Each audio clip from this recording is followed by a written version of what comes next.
Welcome back. We are on Chapter 4, Part 3 of Brain Saver by Medical Medium. We're on viral replication. To get a complete picture of a viral brain, it helps to understand how viruses replicate in our bodies when we don't take antiviral action with the tools in this book and Brain Saver protocols, cleanses, and recipes. Viruses will do anything to stay alive. They will adapt and realign and change their replication methods for survival. The viruses of today are all engineered and new in our modern day history. This started in the first 20 years of the 20th century. Prior to the early 1900s, viruses were docile and untampered with by man. They may not have appeared docile because of the severe deficiencies and lack of fresh water in many areas. A docile virus is not so docile when someone's diet consists of a single type of grain for 2 straight years with no access to fresh fruit or vegetables or fresh, clean water for drinking and bathing. Plus, remedies such as vitamin C were a rarity. That's how viruses could take hold in areas impoverished in nutrients, food supplies, and fresh water. It's critical to understand this context for viruses prior to the 1900s. When it comes to how viruses replicate, there are a lot of different theories. Experts often use the term like DNA, RNA, and proteins to make viruses seem like they're all about genetics. They purposefully try to take viruses in the direction of being gene-related because that's where funding is going. They try to convince us that viruses are pieces of gene material and that our genes are involved with the virus genes, and that these viruses aren't alive. They need us to believe viruses aren't the real problem, that it's our weak genes that are the problem and viruses are just the trigger. One of the theories out there is that viruses are attached to and live within our genes, and that when you trigger the gene, you can awake the virus. No matter the popular theory of any given day, they're going to keep focusing on genetics when it comes to viruses. Viruses have nothing to do with genes. Viruses are separate entities that we get exposed to, and then the viruses try to live the duration of their lives within our bodies. Viruses are actual living bugs that live within us. Viruses are also replicators. Once inside us, viral cells grow in numbers, creating replications of themselves. There are different varieties of viruses that cause brain inflammation, and the different viruses replicate differently. Here are some examples of how viruses replicate. Viral replication method 1. In this method, a virus enters a human cell and then replicates inside the human cell. Then the human cell explodes, and from that explosion, the virus replicates, spread. Viral replication method 2. Many viruses replicate by viral cells coming into contact with one another. The viral cells need to touch each other, which sets off a stimulating hormone within each viral cell involved. That stimulating hormone starts off the process for each viral cell to create multiple replicas of itself within its viral cell membrane. Each membrane expands, stretches, and then snaps, and out comes multiple new viral cells. Each viral cell that snapped open now becomes a dead, toxic viral corpse. These viral corpses can form a sticky jelly buildup in the organs and then can make someone sick. Once released from the old viral cells, the new viral replicas instantly go on the search for food. This type of virus feeds on human cells that have already expired and died, and whatever contaminants are in those dead human cells. When a viral cell has fed enough to mature, it seeks out another mature viral cell as a partner to start the multiplication process all over again. Viral replication method 3. Certain viruses don't have the ability to enter a human cell or to replicate on their own. To replicate, these viruses need fertilization, a type that occurs from another viral cell. While viruses are not male or female, which with this type of virus, viral cells do fertilize each other. To do so,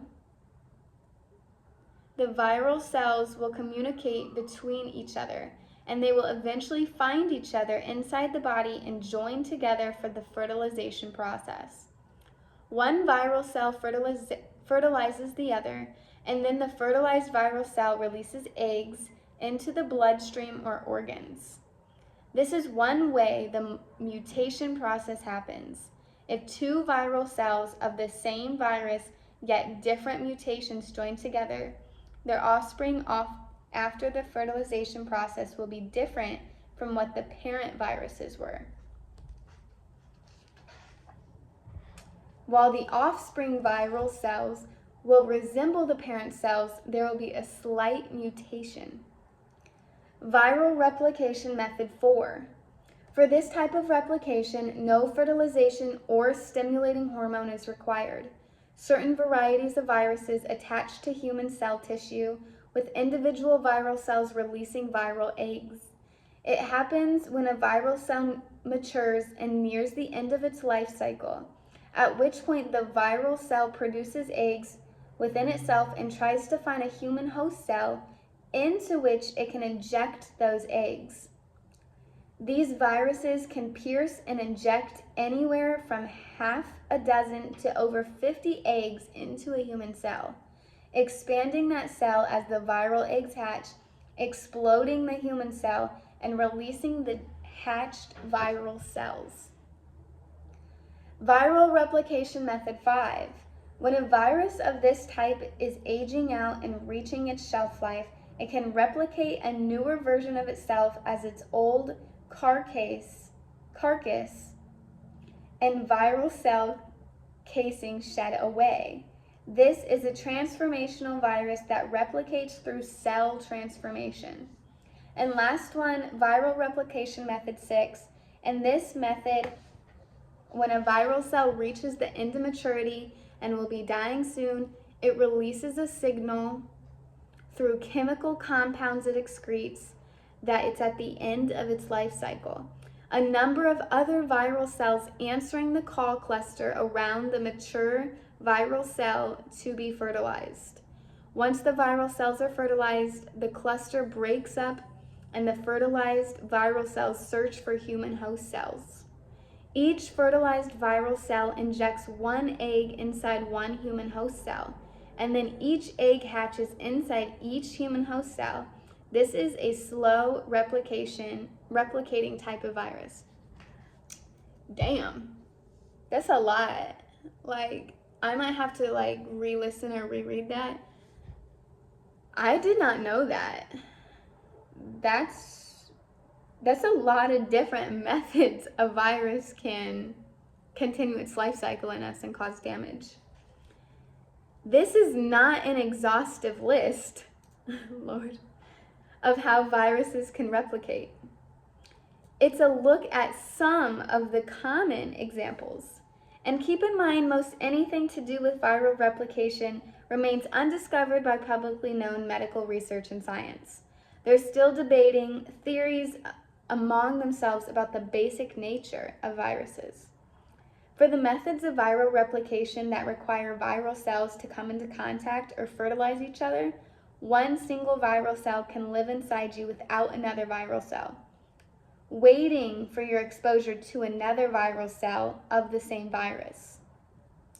For example, if someone gets exposed to one shingle Epstein-Barr virus cell, that viral cell could stay dormant for 2 to 3 years until that person gets exposed to another EBV cell, at which point the virus can start replicating and creating symptoms.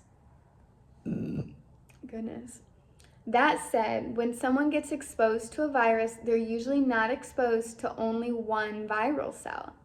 They're exposed to multiple virus cells, from dozens to hundreds at one time. No matter what method a a virus uses to grow its number of viral cells, the only way a virus can replicate is if viral food is present in the human body.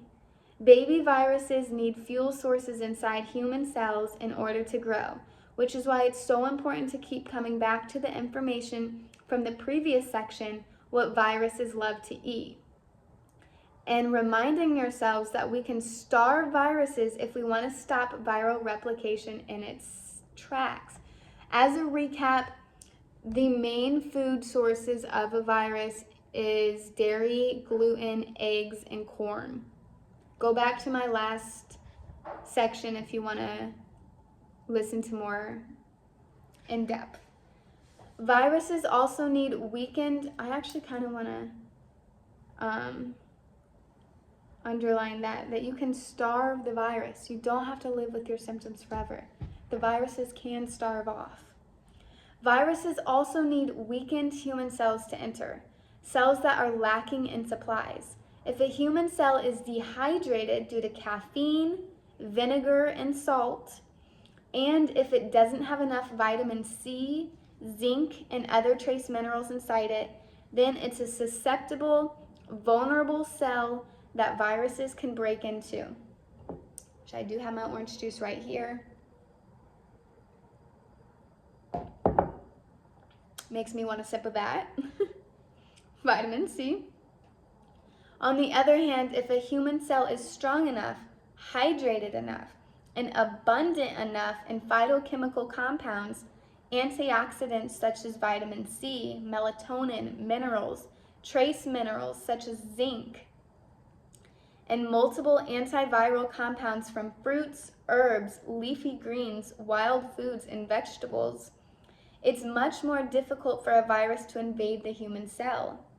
When a virus tries to break into a healthy human cell, the virus could give up and look for a weaker cell. Because the process of trying to break into a healthy cell can take too long and require too much energy from the virus, it can even ring alarms in the process that awakens the immune system to sniff out the criminal trying to enter the human cell. So I am 2 months and a few days into eating 100% only fruits and vegetables. No filler, no troublemaker, no rice, no nothing. Only fruits and vegetables. And I have healed a plethora of symptoms, which I might talk about in another video. I might write that down because I said that in my last one. Symptoms I've healed and currently healing. I'm just going to write that down because I do want to make a video on that. I do think it's important, and I kind of want to share, help people hear more healing stories. Direct viral brain inflammation. Here in your viral brain, we've been focused on the most common form of brain inflammation. We've been talking about a brain indirectly inflamed by a virus that's living elsewhere in the body. Millions and millions of people globally are walking around with this type of undiscovered viral brain inflammation, and they're leading diminished lives because of it. As I mentioned, there is also such a thing as a virus getting into someone's brain. Here's a little background on these more rare and extreme cases of viral brain inflammation where a virus directly inflames the brain. Sometimes a virus can stay dormant in the brain, not causing too many problems, although even a dormant virus in the brain still can cause mild neurological symptoms because it will release some pollutants as it's taking up residence. When a dormant virus in the brain becomes activated, or when an active virus enters the brain and causes an acute affection, that's when an explosive acute condition such as Guillain-Barré or a condition that resembles a stroke can occur. That explosive acute condition can occur from a combination of viral cells directly injuring brain cells while also releasing viral neurotoxins directly into the brain. When a virus does enter the brain, or when a dormant virus in the brain becomes activated, it can create direct inflammation in a particular area of the brain, causing neuron damage and myelin nerve sheath damage. That if the damage becomes visible on brain imaging, could be diagnosed as demyelination or encephalitis. Encephalitis. I know itis means inflammation. The myelin sheath, I believe, is the blanket of the neuron. I had a test on this. I'm in massage school, hence these posters, the dermatomes, the skeletal system, the reproductive system. Demyelination. I believe it's the breaking down of the protective layer of the neuron. Although, keep in mind that a diagnosis of myelin nerve sheath damage from brain imaging is not definitive. In many cases, what medical professionals identify as brain lesions are actually oxidizing deposits of mercury and aluminum that have stained the nerve sheath, brain tissue, or nervous system tissue. And most of the time, they can't see anything in the brain. Normally, viral infections of the brain itself are acute and severe, leaving people in the hospitals for weeks diagnosed with meningitis, even if the cause of the meningitis is unknown. Meningitis, by the way, is just a term for brain inflammation from a current infection, even if no one knows precisely whether it's bacterial or viral. Even after performing a spinal tap, they may not know. Diagnoses come down to theory and a doctor's opinion. Let me just underline that. Diagnosis come down to theory and doctor's opinion.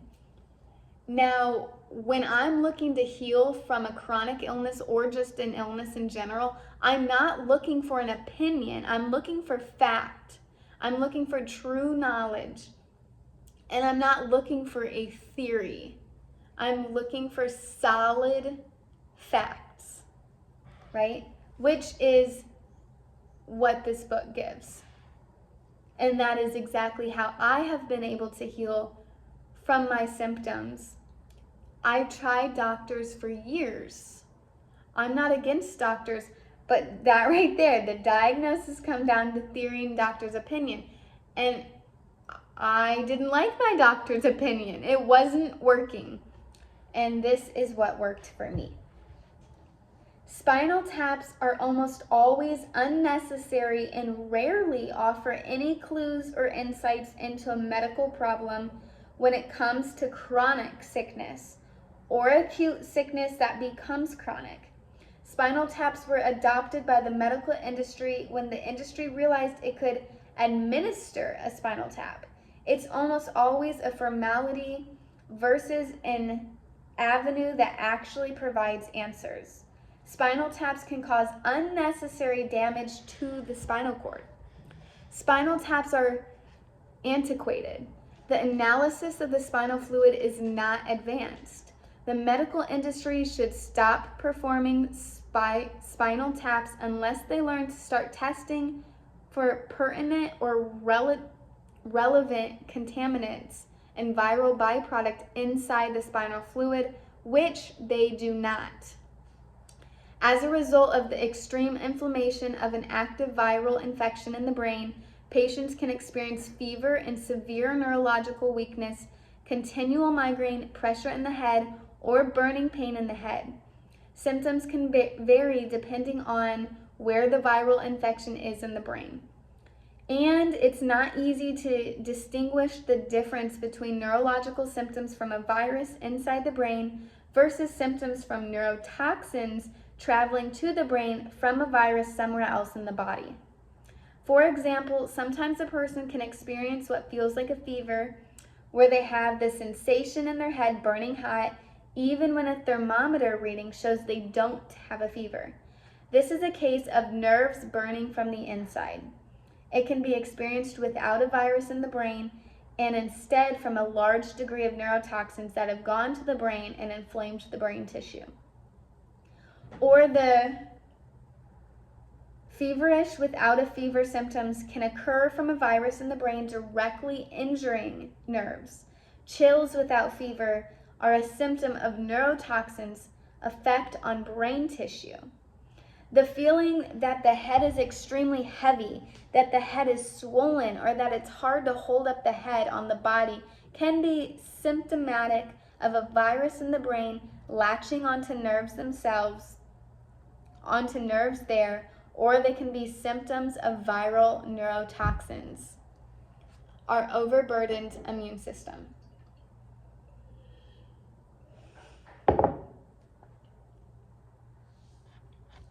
Our immune system is looking out for us. Let's stop right there. Our immune system is working out for us. I'm sick of hearing in the medical industry that, what's it called? The body's attacking itself. Autoimmune. The body is not attacking itself. Who in their right mind would just cause body harm, right? Would just what's it called? Self-harm. They're not right in the mind. That is what it is. You wouldn't self-harm yourself if you were in your right mind. As an example, your body would never attack itself. Now, we are not our body, so this body, why? That doesn't make sense. Therefore, the autoimmune theory doesn't make sense and is wrong. So our immune system is looking out for us. I've always said that the body reacts to vitamin B12 shots as an enemy. The vegans, the vitamin B12 is wild right now. And nutritional yeast does not give our body the correct B12 we need. Nutritional yeast is a heavy metal. It is a natural flavor. A natural flavor is a form of a heavy metal. Nutritional yeast should not, and it actually is harmful to the body. The vegans out here are wild with the nutritional yeast, and it's not even cheesy. As an ex-nutritional yeast eater, it does not taste like cheese, and I stand by that. It's never tasted like cheese. When B12 is injected into the arm or leg, for example, and not delivered intravenously or taken orally, any kind of calamity can ensue. Goodness, I do not know how to say some of these words. Resulting in brain inflammation. Our body has a safety mechanism. Anything that breaks the skin is seen as an enemy if any kind foreign substance is left behind. Our body will build an antibody to that foreign substance. The body does not consider it foreign if it's delivered intravenously. That is by IV. That's why IV nutritional therapy is different from B12 shots. When B12 or any other type of nutrient or even medication enters in through the vein, the body will not consider it an enemy unless it's an outright poison. If a B12 injection breaks the derma, travels into the muscle, and is then released into the muscle, leaving behind B12 or any preservatives, the deeper the injection injury is, the more chance your body has of retaliating and building an antibody or allergy to it. Retaliation can mean anything from a mild sensitivity to B12 to a total breakdown of the body's ability to create, process, and convert B12, to seeing B12 as an enemy, allowing for an inflammatory occurrence to happen, including inflammation of the brain. Also, B12 injections lower the immune system, allowing pathogens to take advantage and increase viral neurotoxin inflammation. Someone who has had B12 injections should switch to oral B12 in the form of adenosylcobalamin with methylcobalamin. I'm so sorry, y'all. I don't know how to pronounce this. In parentheses, it says steer clear of cyanocobalamin. You heard it from me, y'all. Intravenous or IV. Oh, I actually didn't know IV stood for something. Intravenous IV. B12 is okay, although B12 administered orally is best anyway. Lord have mercy.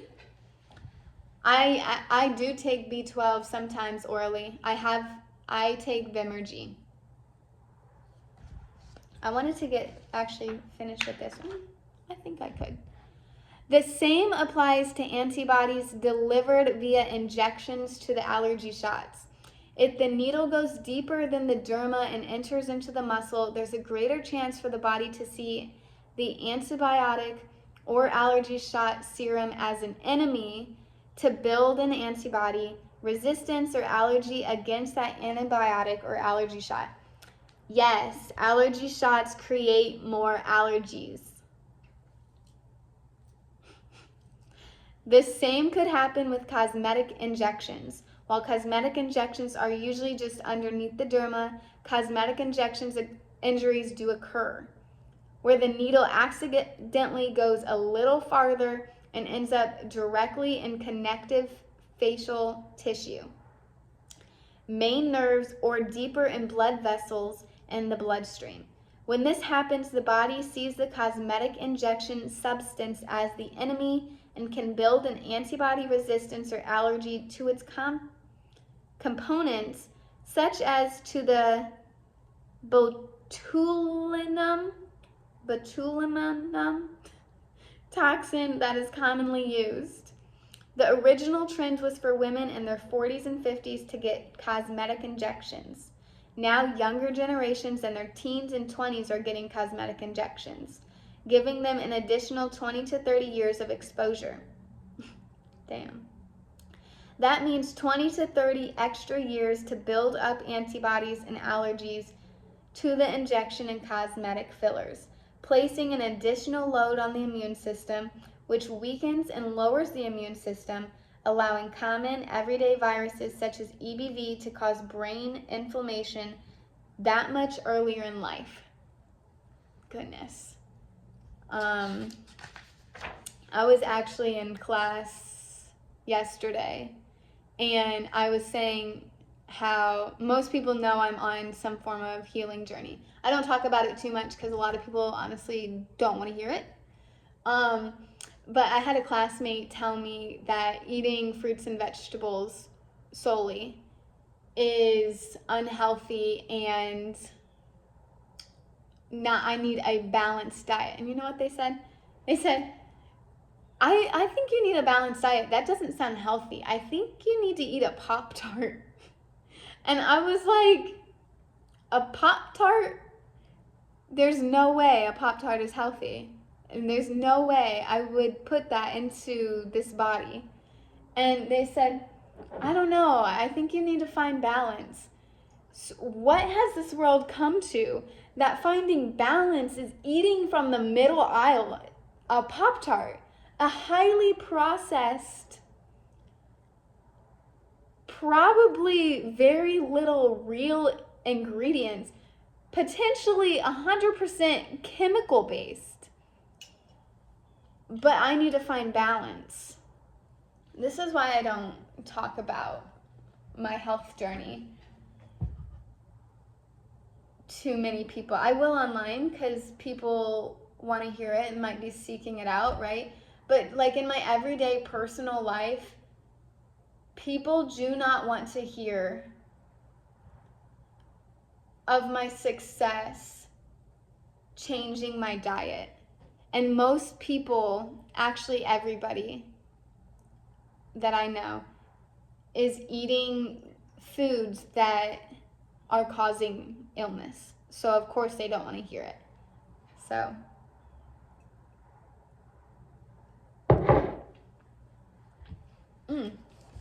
I kind of just keep it to myself. It says steroid injections often go deep into the muscle and connective tissue, which is why many people become sensitive to steroid injections. The body can eventually tag the steroid as a threat because it's not entering intravenously through a vein and is instead entering through a needle into muscle and connective tissue. Anything that enters the body through this avenue has the potential to create sensitivities and conflict with other problems someone is struggling with, such as viruses. Our immune system is already burdened with viruses. Many of the symptoms you'll read about in this book are caused by viruses creating inflammation. And the immune system is struggling to keep these viruses under control. Treatments that require an injection from outside the body that are not administered intravenously create a complication where the body's immune system pays attention to these distractions.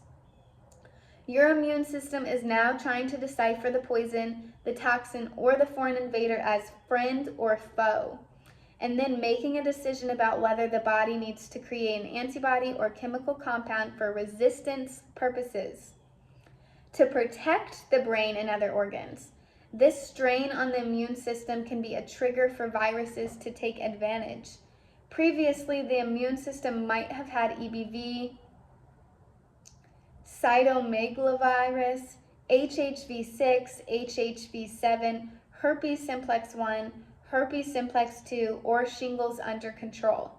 With the immune system's eye off the ball, these viruses can become reactivated.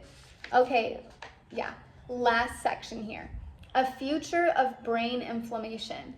Medical communities are starting to catch on to a brain inflammation, acting as though it's a full and complete answer.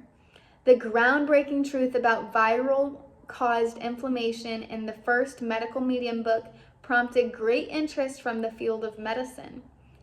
Doctors who are public figures and are aware of medical medium published information are now talking about brain inflammation and its possible causes. Medical research and science have not yet discovered underlying subtle pathogen inflammation, yet public figure doctors are pretending the information exists in the studies, which it does not. They've taken medical medium published information on pathogen-caused inflammation and not cited its origin, yet spoken on behalf of the information as if they're all knowledgeable. Some doctors who hold great integrity have cited medical medium publications as the source. Others who are public figures in the public eye pretend that inflammation is fair use and they use it for their own devices without citing it. At the same time, they use the medical medium information about brain inflammation. They leave out critical parts of it or twist it to suit their own agenda. This is important for you to know so you can protect yourself from the misinformation out there as these figures manipulate medical medium information. When a public figure, doctor, or even a healthy hobbyist takes information from medical medium publications about brain inflammation without citing this as the source, they make it look as if it's been discovered. In reality, medical research and science and medical schools are really not aware of this subtle type of viral brain inflammation. The public figures create the illusion that they're standing on the platform of medical research and science by finding one study or more, often just a theoretical research paper that doesn't match the information they've learned here. They cite that one paper or study anyway, using it as a decoy. The real source they're using is medical medium published information.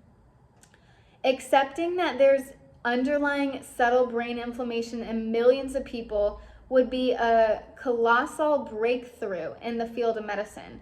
It would also discredit decades of brain studies and literature. I know medical research and science, and I know the field of medicine, both alternative and conventional. And if they detected this subtle brain inflammation, they'd have to blame it on genetics or the autoimmune theory. That's what some public figures are already doing, saying that brain inflammation that they've really learned about through medical media is the body attacking itself because of various triggers, which is not the real reason for brain inflammation. They say that the body is creating the brain inflammation from the body's own immune system attacking the body. That's what I mean by twisting the information here. And that's as far as the field of medicine is able to go, because medicine is trapped. We're heading to a place where chronic sickness is going to be redefined, because more than half of the world's population is going to be greatly ill with neurological conditions, most of the time with brain inflammation present. In the coming years, there is also going to be an increase in human immunodeficiency virus, or HIV. More people are going to be struggling with a lowered immune system, allowing other viruses such as EBV, shingles, HHV6, and herpes simplex to create more chronic cases of brain inflammation and autoimmune disease. Medical research and science, both publicly known and classified, when steered correctly and monitored properly, can work in favor of humanity. When abused and not geared for public safety and instead geared for greed and sinister reasons, they can be the downfall of the human population, and most likely will be. We've already witnessed what happened in the world over the last 100 years when engineered, manufactured viruses have left a lab and entered the population. We all learned that certain aspects of medical research and science are not working for the safety of the people.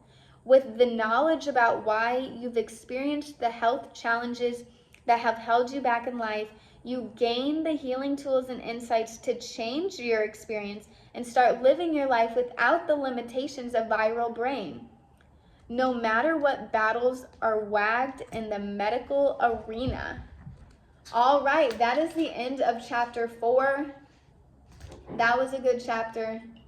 Peace out.